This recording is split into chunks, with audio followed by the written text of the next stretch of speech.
आज हम जरा सा इस सब्जेक्ट पर प्रकाश डालेंगे कि हमारे देश में ये गरीबी क्यों है और इस गरीबी का मूल कारण क्या है। यदि आज आप लोग समझ लेंगे मेरी बातों को और समझकर अमल कर लेंगे तो गारंटी देता हूँ, लिखकर साइन कर दूंगा कि 1 साल के अंदर आपकी गरीबी सदा सदा के लिए चली जाएगी। यदि मेरी इन बातों पर अमल कर लोगे तो मैं कुछ निवेदन करूंगा, ध्यान से सुनिएगा। गरीबी के 4 कारण कौन कौन से हैं। द्यूतम, हमारा मन यदि जुआ में लग जाएगा, द्यूतम मीन्स जुआ, यदि हम जुआ खेलने लग जाएंगे इस लालच से कि जुआ से हम लखपति हो जाएंगे, धन्ना सेठ बन जाएंगे, तो देखो ये बिल्कुल कड़वा सत्य है कि जुआ खेलने वाला कभी करोड़पति नहीं हुआ, बल्कि जो उसकी खुद की पूंजी थी वो भी बर्बाद हो गई। पांडवों ने जुआ खेला था तो पांडवों का सारा राज्य, कीर्ति, यश नष्ट हो गया कि नहीं। किसके कारण? किसके कारण? तो पांडवों ने जुआ खेला था तो 12 साल के लिए उनके जीवन में गरीबी आ गई थी कि नहीं। बताओ, पांडवों ने जुआ खेला तो 12 वर्षों के लिए उनके जीवन में ऐसी गरीबी आई कि जंगल जंगल दर दर की ठोकर खानी पड़ी और मांग मांग के भी खाना पड़ा। तो गरीबी कहाँ से शुरू होती है? जुआ से। यदि आपकी आदत जुआ खेलने की है तो आपकी आने वाली सभी पीढ़ियां जो जुआ खेलती रहेंगी सब गरीब ही रहेंगी। यदि आप और आपकी आने वाली पीढ़ी को आप गरीब बनाना चाहते हैं तब तो आप जुआ खेलें, और यदि गरीबी से उबारना चाहते हैं अपने आप को तो जुआ का सदा सदा के लिए परित्याग कर दीजिए। अब मैं जुआ से होने वाले कुछ साइड इफेक्ट बोलता हूँ, नुकसान बोलता हूँ, ध्यान से सुनिएगा। जुआ खेलने में हमारे सबसे पहले बर्बाद होता है हमारा समय। हम बैठे बैठे 2 घंटे, 3 घंटे, 5 घंटे, कई लोग तो 8-8 घंटे जुआ खेलते हैं। तो बताइए, कमाया कुछ नहीं, जो था वो भी गंवा दिया और 8 घंटे भी बर्बाद कर दिए। समय कीमती होता है कि पैसा? बताइए क्या कीमती है, समय कीमती है या पैसा कीमती है? क्या समय कितना कीमती है? कितना? आप लोग टीवी देखते हैं ना, टीवियों में जब आप कोई न्यूज देखते हैं या कोई सीरियल देखते हैं, कोई मूवी पिक्चर देखते हैं तो आपने देखा होगा बीच बीच में ऐड आ जाता है, कहीं साबुन का, कहीं निरमा का, कहीं कुछ का। ये जो ऐड टीवी में आता है ना मेरी माँ, वो टीवी का ऐड ना 10 सेकेंड का होता है, कोई ऐड 5 सेकेंड का होता है, कोई ऐड 15 सेकेंड का होता है। वो जो टीवी में 5 सेकेंड का ऐड होता है ना, वो 1 सेकेंड 1 करोड़ का होता है। टीवी के जो ऐड होते हैं वो 1 सेकेंड की कितनी कीमत लेते हैं? कम से कम 1 करोड़। आप बड़े चैनल पर जाएंगे अपना ऐड देने तो 1 सेकेंड के लिए हो सकता है आपको 5 करोड़ भी खर्च करना पड़ सकता है। क्या ये बात सही है? समझ रहे हैं आप मेरी बात को? सोचो कि टीवी वाले 1 सेकेंड 1 करोड़ में बेचते हैं। उनका 1 सेकेंड कितने का होता है? 1 करोड़ का। और आप 8 घंटे व्यर्थ बैठ के गवा देते हैं, जो था वो भी गवा दिया। अब बताइए इससे बड़ी मूर्खता का और क्या परिचय होगा कि समय भी दिया, पैसा भी दिया और उठ के चले आए। यदि आप अपने समय को, अपने भविष्य को संवारने में खर्च किए होते तो आप कुछ भी किए होते, कुछ अच्छा सोचे होते, अच्छा किए होते, कुछ बिजनेस करने का सोचते, व्यापार करने का सोचते, कुछ उद्योग डालने का सोचते, कुछ अपने परिवार, अपने लिए करने का, अपने देश के लिए करने का सोचते, तो आप अपने जीवन के जो घंटे, जो वक्त आपने जुआ में गंवा दिया, यदि उन्हीं समय का आपने सदुपयोग किया होता तो बताइए आपकी गरीबी दूर हो जाती कि नहीं आपके द्वारा? हाँ या ना? जो समय आप जुआ खेल के 5-5, 8-8 घंटे जुआ खेल के पैसा और समय गवाए, वो समय अपने लिए खर्च किया होता, अपने भविष्य के लिए किया होता, उज्जवल बनाने के लिए, तो आप कुछ बन गए होते। इसलिए जुआ खेलने से हमारा सबसे बड़ा नुकसान है कि जुआ से हमारा कीमती समय बर्बाद होता है। जो समय करोड़ों का है वो हम फोकट में दे रहे हैं। कलयुग का पहला ठिकाना का क्या है? जुआ। जहाँ जुआ है वहाँ कलयुग है, जहाँ जुआ है वहाँ गरीबी है। अब दूसरा ठिकाना सुनो, द्यूतम पानम। पानम बोले तो शराब। जो शराब पिएगा वो सदा गरीब रहेगा। क्यों? शराब मस्तिष्क को शून्य कर देती है। मेरे देश का हर वो व्यक्ति जो शराब पीता है उसकी बात कर रहा है।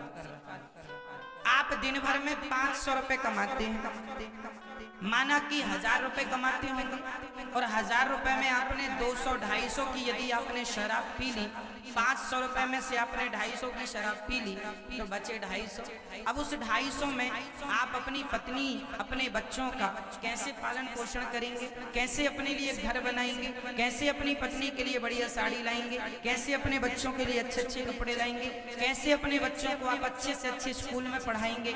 अरे वो 250 जो शराब में बर्बाद कर दिए, यदि उसी पैसे से अपने बच्चों के लिए कुछ फल फूल लाए होते, कुछ मिठाइयाँ लाए होते, तो बच्चे भी खुश होते, और वो पैसा बचाते, कुछ कुछ बचाते, तो आप अपने भविष्य की प्लानिंग कर सकते थे, अपने लिए एक छोटा सा घर बनाते, बच्चों को अच्छे से अच्छे स्कूल में पढ़ाते। अरे भाई, जब आप अपने पैसे का सदुपयोग करेंगे तब तो आपकी गरीबी मिटेगी।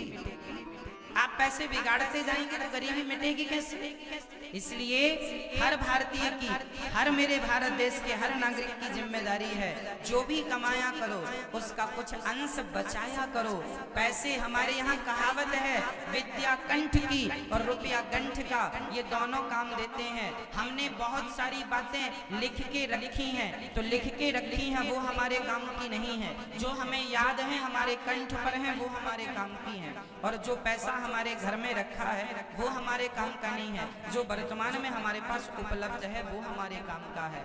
कहने का तात्पर्य ये है कि कल को फिर से यदि लॉकडाउन लग गया और आपके पास पैसे नहीं हुए तो किसके सामने हाथ फैलाने जाओगे? इसलिए बुरे वक्त कब, बुरा वक्त कब आ जाए कह के नहीं आता, इसलिए भगवान करें बुरे वक्त कभी ना आए, पर आ जाए तो हमें उसके लिए दो पैसे बचाना इसलिए चाहिए कि कल के समय पर पता नहीं कौन सा वक्त आ जाए, इसलिए कल के लिए दो पैसे हमारे पास बचत के हों। और ये तब बचत होगी जब आप अपने खर्चों को कंट्रोल करेंगे, गलत खर्चे बंद करेंगे और सही जगह धन का उपयोग करेंगे। इसलिए आप शराब पिएंगे तो देखो, शराब पी के तो आप पड़े हैं गंदी नाली में, पहला तो धन बिगड़ा, दूसरा आप शराब के नशे में पड़े हैं तो आपका समय भी बिगड़ रहा है और जमाना भी आपको शराबी कह के बुलाता, अरे इनकी तो कोई इज्जत नहीं है, सुअर जैसे पड़े रहते हैं। शराब पीने वाले की समाज में क्या इज्जत है बताइए? कौन इज्जत करता है? कौन सम्मान? कोई अपने बाजू में नहीं बिठाता कि कोई पता चल जाए कि शराबी हैं तो बगल में बिठाने से ला जाती है, हरे राम राम शराबी के बगल में बैठे। इसलिए कुत्तों की मौत ना मरो। शराब पी के लोग कुत्तों की मौत मर जाते हैं। अरे मनुष्य का शरीर पाया है, इज्जत पाओ, सम्मान से जियो, दो पैसे सम्मान से कमाओ। भले तुम धनवान नहीं हो पर गरीबी भी सम्मान से गुजारी जा सकती है। क्यों जी? गरीब आदमी का भी एक सम्मान होता है, एक इज्जत होती है। कलयुग का तीसरा ठिकाना है स्त्रियः, द्यूतम पानम स्त्रियः। कलयुग का तीसरा स्थान है चरित्रहीनता। जहाँ पुरुष चरित्र से गिरा, जहाँ स्त्री चरित्र से गिरी, वहीं कलयुग सवार खोपड़ी में हुआ और तुम्हारा विनाश कर देता है। इसलिए कभी कभी कभी कभी हमें चरित्र से नहीं गिरना चाहिए। राम चरित्र सुनवे कौन रसिया, राम लखन सीता मन बसिया। मर जाना अच्छा है पर चरित्रहीन होकर जिंदा रहना, कैरेक्टर लेस होकर जिंदा रहना अच्छा नहीं है। हमारा चरित्र कीमती है, इसलिए चरित्रवान बनो। रावण ने माता सीता को देखा था, उठाकर ले आया। जो पुरुष पराई नारी को देखेगा उसका क्या होगा? सर्वनाश किसका हुआ? रावण का हुआ या नहीं? रावण के यहाँ सोने की लंका थी, खुद का विमान था। रावण ऐसा पराक्रमी था कि कर जोरे सुर दिशिप विनीता, भ्रकुटी विलोकत सकल सभीता। रावण देख लेता था तो ब्रह्मा जी थर थर कांप जाते थे, इंद्र कांपता था। शनि को तो सिंहासन के नीचे लिटा रखा था, उल्टा रावण ने बड़े बड़े देवताओं को बंदी बना रखा था। रावण ने, इंद्र कांपते थे,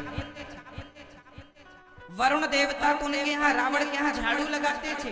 ऐसे बड़े बड़े देवता रावण के अधीन थे। लेकिन वो रावण जिसने देवताओं को जीत लिया, दिक्पालों को जीत लिया, पाताल को जीत लिया, सबको जीतने वाला रावण यदि हार गया तो केवल अपनी विषय वासना से हार गया। और जब हार गया पराई स्त्री को ले आया, उसी दिन से उल्टी गिनतियां चालू हो गई, सर्वनाश हो गया।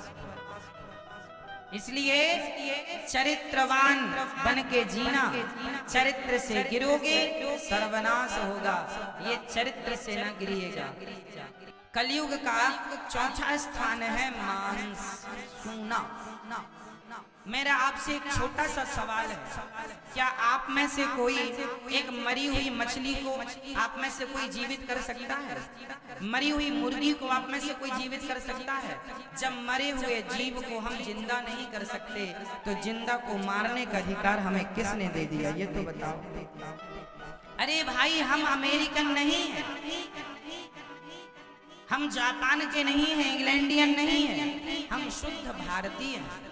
और भारत में हमें पढ़ाया गया है, हमारे वेदों का वाक्य है, वचन है, अहिंसा ही परमो धर्मः। हमें क्या पढ़ाया गया है? अहिंसा ही परमो धर्मः। अहिंसा, अहिंसा मतलब किसी जीव की हत्या ना करना ही धर्म है। जहाँ पर जीव की हत्या ना करना ही धर्म है, वहाँ पर जीव की हत्या करना कैसे धर्म हो सकता है?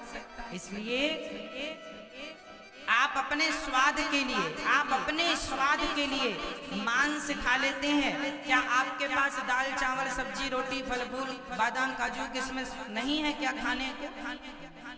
बोलो है? फिर जब इतना सारा ऑप्शन है, अरे भगवान को पहले भोग लगाया करो, भगवान को खिला करके फिर प्रसाद ग्रहण किया करो। और मांस खाने से हमारा कभी भला नहीं होगा। जीव हत्या जो तुमने मुर्गी मछली को तड़पा तड़पा कर अपने स्वाद के लिए मारा है, उस पाप का भोग भोगने के लिए तुम्हें फिर मृत्यु लोक में आना पड़ेगा, कुछ कुछ कुछ कुछ बन करके। पुनरपि जननम पुनरपि मरणम पुनरपि जननी जठरे शयनम। ये जन्म और मृत्यु का चक्र चलता ही रहेगा, कभी मिटने वाला थोड़ी है। इसलिए आप अपनी भलाई चाहते हैं, इससे किसी का कोई नुकसान नहीं है।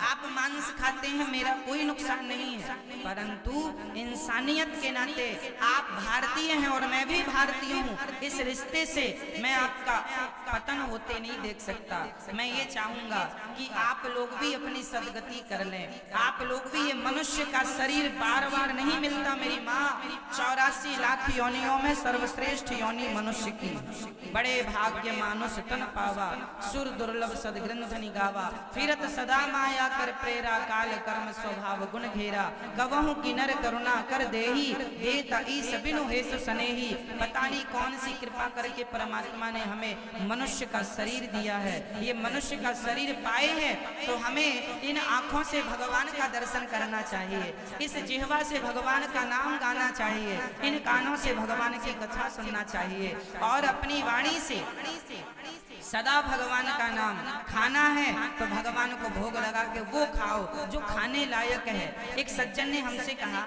कि महाराज जी, अन्न भी तो जीव है, अन्न भी तो जीव है, चाहे मुर्गी को खाओ या गेहूं को खाओ, चावल को खाओ। भाई चावल में भी तो जीव होता है, गेहूं में भी तो जीव होता है और मुर्गी और मछली में भी जीव होता है। एक सज्जन ने हमसे ऐसा टेढ़ा सवाल किया कि बताइए, चावल खाओ, गेहूं खाओ या फिर मछली खाओ या मुर्गी खाओ, बात तो एक ही है। हमने कहा भाई साहब एक सी बात कैसे हो सकती है? तो बोला समझाओ। हमने कहा सुनो, जो दाल चावल गेहूं इत्यादि है ना, ये ईश्वर ने हमारे खाने के लिए ही बनाया है।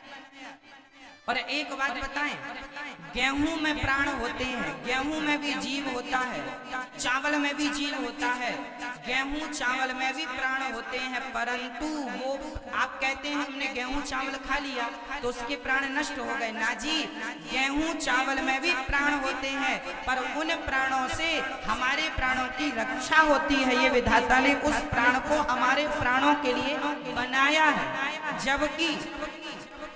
जबकि आप मछली को मारेंगे तो उसे दर्द होगा, वो चिल्लाएगी, तड़पेगी। जबकि गेहूं को आप चबाएंगे तो वो तड़पेगा नहीं, चीखेगा नहीं, चिल्लाएगा नहीं।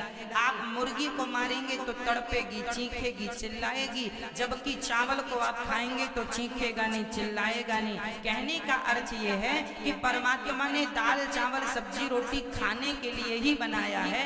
जबकि मांस, हम लोग तो किसी मुर्दे को छूते हैं, किसी मरे इंसान को आप छूते हैं तो आप आकर के घर नहाते हैं कि नहीं? बोलो हाँ या ना?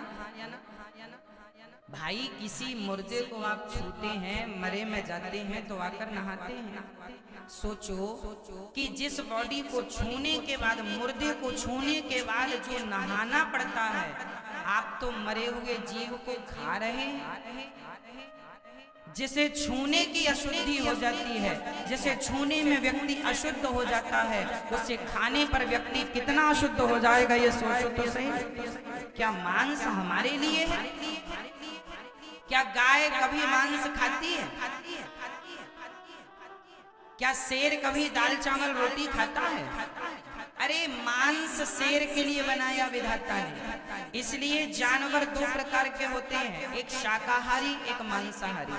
शाकाहारी और मांसाहारी के अंतर समझो, दोनों में अंतर क्या है जरा समझिएगा। जो शाकाहारी जानवर होते हैं उनकी आंखें खुली पैदा होते हैं, खुली आंख। जैसे गाय का बछड़ा होता है, बछिया होती है, वो पैदा होती ही आंखें उसकी खुली होती है।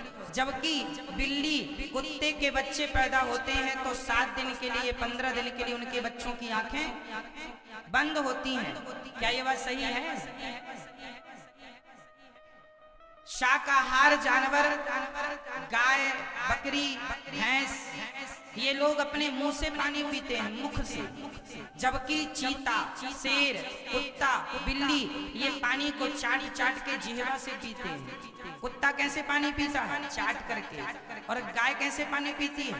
मुंह से। अब आप बताओ कि आप शेर से मैच कर रहे हैं आपके लक्षण या गाय से मैच कर रहे हैं आपके लक्षण? आपके बच्चे भी पैदा होते हैं खुली आंख से पैदा होते हैं। बच्चे पैदा होते खुली आंख होती है, गाय का भी, बकरी का भी, भैंस का भी। ये सब शाकाहारी जो होंगे इनकी आंखें खुली होती हैं। जबकि मांसाहार करने वाले बच्चों की आंखें हफ्ते 15 दिन के लिए बंद होती हैं। इसलिए उनके 15 दिन बाद, 1 हफ्ते बाद उनकी आंखें खुलती है। जैसे कुत्ते के बच्चे, बिल्ली के बच्चे की आंखें पैदा होते नहीं खुलती, क्योंकि वो मांस खाती है, चूहा इत्यादि। तो ईश्वर ने हमें मांस के हिसाब से डेवलप नहीं किया, परमात्मा ने हमें तो शाकाहार के हिसाब से डिजाइन किया है। इसलिए आप शाकाहारी हैं जन्मजात, इसलिए मांसाहार यदि करेंगे तो भगवान कहेंगे चल तुझे ज्यादा मांस खाने की इच्छा है, अगले जन्म में कुत्ता बना के भेज देंगे, खाते हैं। बिल्ली बना के भेज देंगे, खाती रहो चूहा। इसलिए समझो इन बातों को।